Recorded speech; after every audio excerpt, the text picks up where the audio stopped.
Welcome, my friends. Today, I want to discuss the meaning of some of the buzzword in spiritual industry. I keep hearing people referring to themselves or when they're referring to others, and also the process of enlightenment as spiritual awakening or light workers, star seeds, and mystics. I have been wondering about their true meanings and their true essence, and wanted to know how they all relate to my journey on the planet. Let's start with frequently used term spiritual awakening. I don't know about you, but I always try to find the deeper and true meaning for myself. Well, spiritual awakening is not the same as enlightenment. Enlightenment is the last stage of the soul before it graduates from the earth, before it ends all the karmic cycle of death and rebirth. It pays off all its dues on earth to other people, and it learns and grows whatever it needs to do. I would say it is the graduation date, and from that, soul does not have to return back to earth once it has reached enlightenment. But spiritual awakening is as simple as waking up in the morning and starting the day again. It is the first step in the journey to enlightenment. There are many, many steps and many, many lifetimes after we reach spiritual awakening till the final graduation, which I call enlightenment. Let me be clear here that neither you or I are given access to our progress report showing how far the soul has traveled and how close it is to enlightenment. And there is a very good reason for it. Do you know why?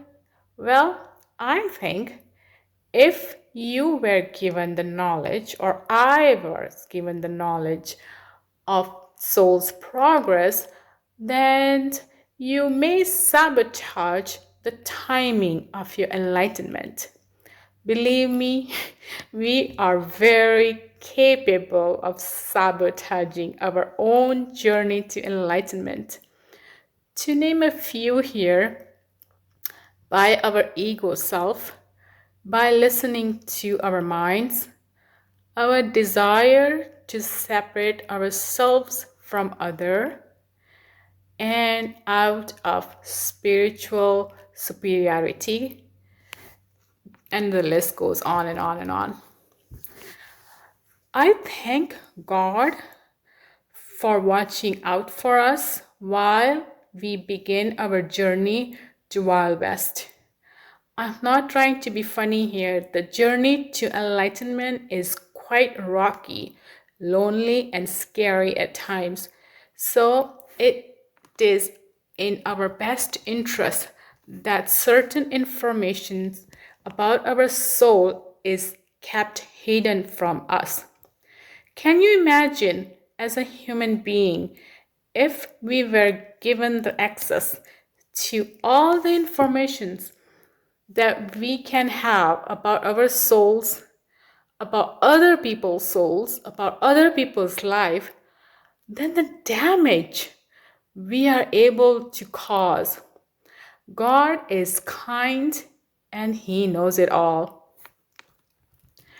Now, let's talk about light workers.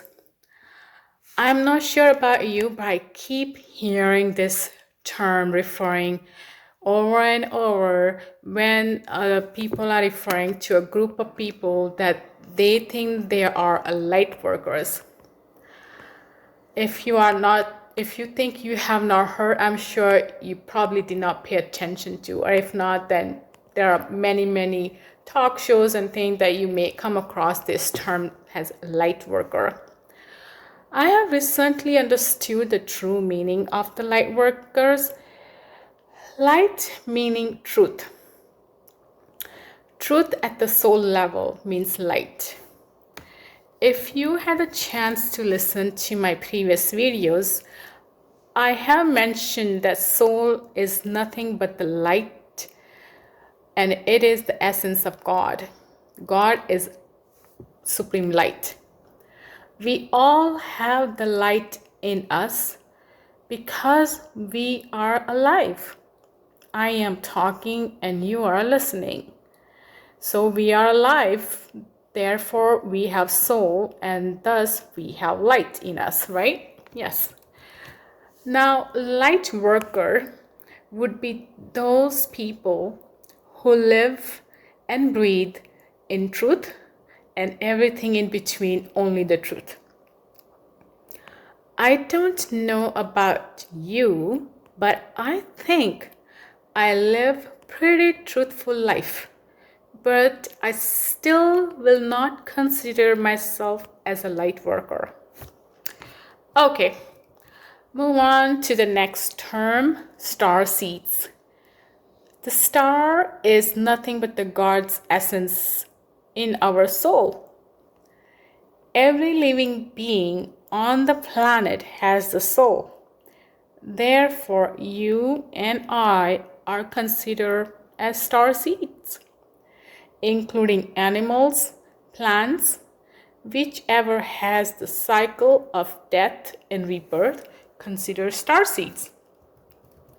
Now, star seeds can also, be referred or seen as spark of light, which is soul that comes from God. You may wonder, who are mystics? Well, don't get intimidated by its meaning. Its true meaning is like someone with the ability to listen to the soul's guidance. That is right, my friend. You could be a mystic.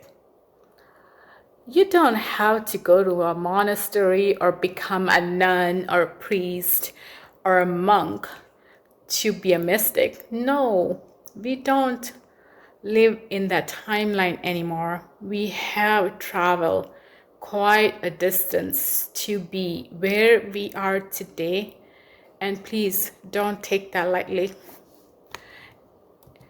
In my previous videos titled Souls in a Foreign Land, I mentioned that we all have the access to the higher guidance through our souls.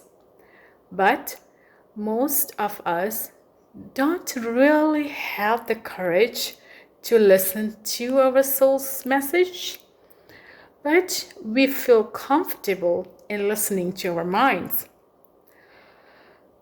Just receiving or listening to soul's guidance, it is just the first step. You still need some courage to implement that and then follow on your guidance. Courage is something that we need to cultivate in our life. It is not given automatic to us. I am not talking about the type of courage of wearing a red dress or trying to connect with a stranger at a party. No, I am not talking about that kind of courage here.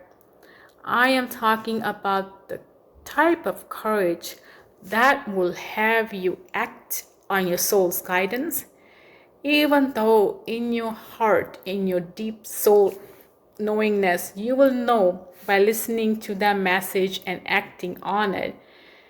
You may lose some of your friends. You may lose something precious to you.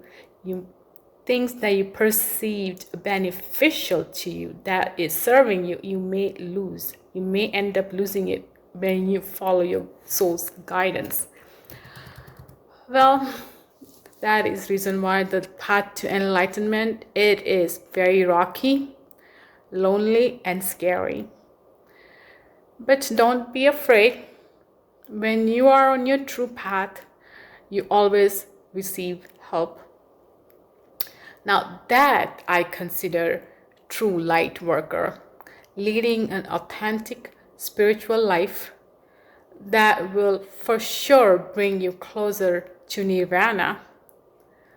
Well, on this note, I am going to say goodbye, my friends, and hope to connect with you soon.